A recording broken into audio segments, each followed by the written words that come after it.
Have you ever experienced something like this? It's a bright day, and filled with inspiration, I decide to draw a cat. Few hours later, I'm done drawing. But something is wrong. Something does not feel right here. Yep, it's off the center. As you can see, I'm having trouble drawing in the middle of a paper. It's frustrating because it's making my composition look unbalanced or amateur-like, which I am. That's why I need to improve. So I have made a decision to start practicing every day, but before I do that, I need to find a method I can rely on. So I checked on YouTube to see if there are any video I can learn from. To my surprise, there are none. According to my 10 minutes research, I didn't find any video.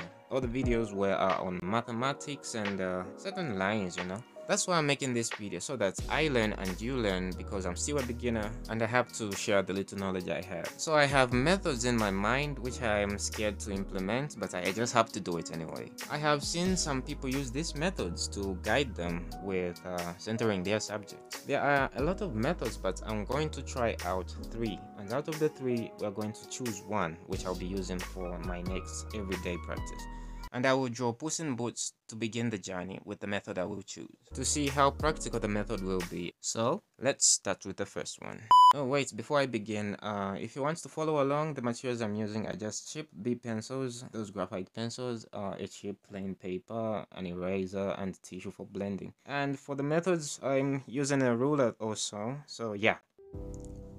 To begin with, the first method I'm going to use, I'm calling it the X grid, which has 2 lines. The both lines are coming from one corner and they're ending up to the other. They have to meet at a certain point. That's where I will identify the center. Now that I have identified the middle or the center, I have to add some shapes for my subject. Oh, I didn't tell you about my subject. Yeah, I still have unfinished business with drawing a cat. So my subject for now will be a cat.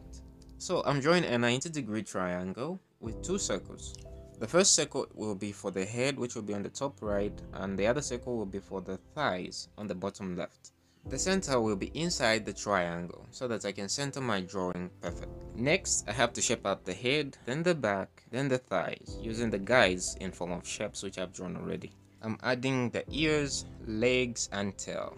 My aim for this subject, I want it to look like a cartoon or anime-like expression. So I'm adding big eyes with one eye closed, then add a small nose and a happy small mouth, which is wide open. Now I'm shading the body. I'm just using a single pencil on this drawing, which is a number 2 pencil. It's cheap and affordable.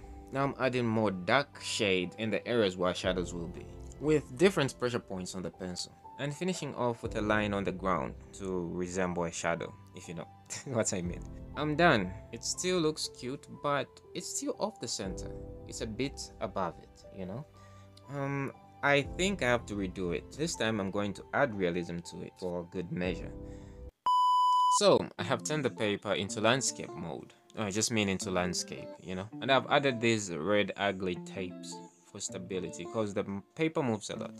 This time I'm starting off by drawing blocky shapes, then an oval shape for the head. I'm adding ears, then lines for the eyes, nose, and mouth. And finally, I'm adding a line for the ground it's sitting on and adding some feet on it. Now I'm outlining the eyes, in other words, just sketching the eyes, then add a small nose and mouth. It's time for shading and adding fur. I'm adding soft strokes of graphite in a pattern duplicating far direction. I'm not adding pressure on the pencil so that it has a soft individual line. However, I'm going darker on the areas where there is shadows. Unfortunately, I didn't realize the camera stopped rolling. However, this is the finished sketch. I would have said a lot about the eyes and how I did this. However, this is the finished sketch, and the good part is it's in the middle, you know. But I'm not satisfied with this method, so I have to go to the next one. On the second method, I'm going to use the same grids or lines, then add a rectangle near the center. I'm using a ruler now for accurate lines while I'm measuring in centimeters. Now, I'm adding circles inside the square while the center is inside the circles, if that makes sense. Then add lines for the eyes, nose, and mouth. Now I'm sketching the same eyes, nose, and a boring mouth. And I'm drawing a cat again, outlining the head with a number 2 pencil.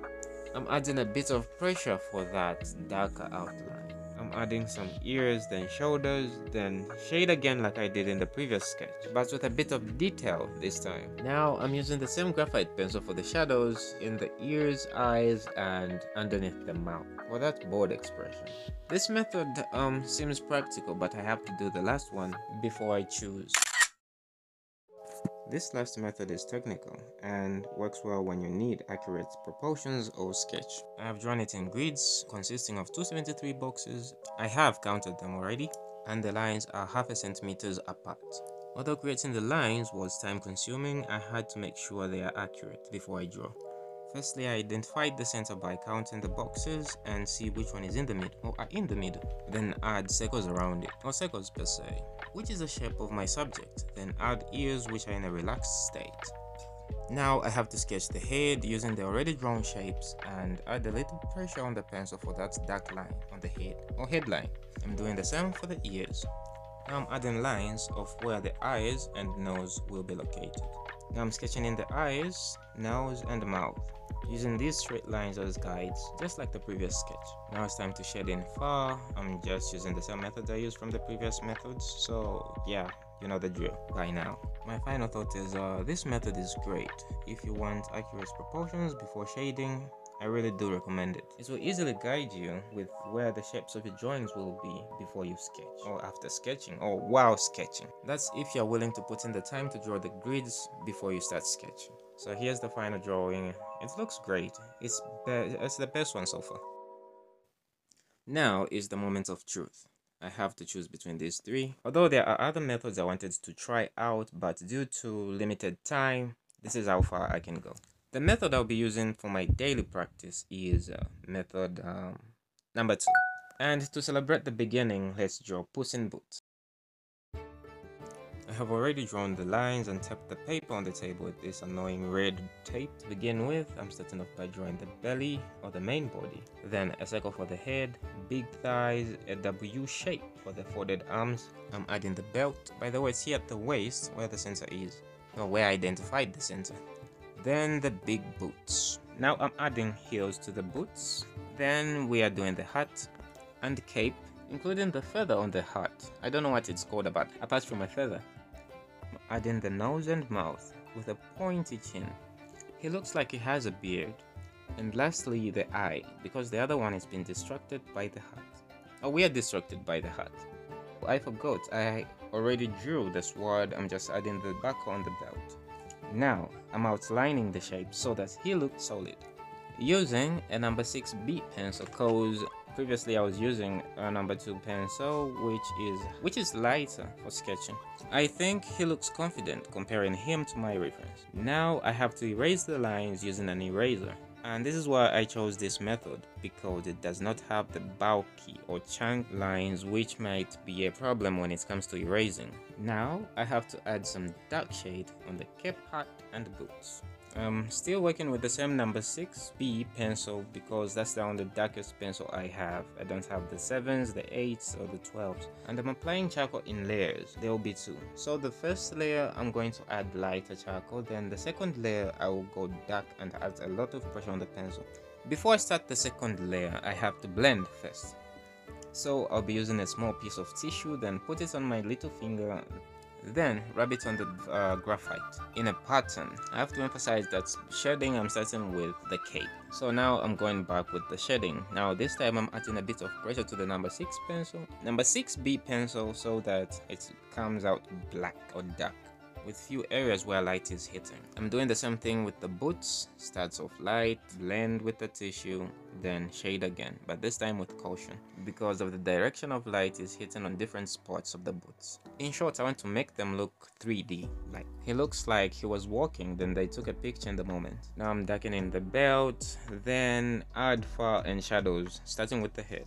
Now I'm darkening the area under the hat and under the mouth, the smile itself. So I'm just adding small, slow strokes to give it that soft fur darkness. I have to be patient for me to have that desired amount of graphite to create a soft coat of fur.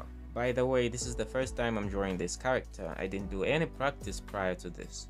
And if you like how it's coming together, just punch the like button. Now I will appreciate. I'm still adding shade in the direction of the fur for realism. I'm leaving the belly part with no shade at all, or just few strokes to complement the white on it.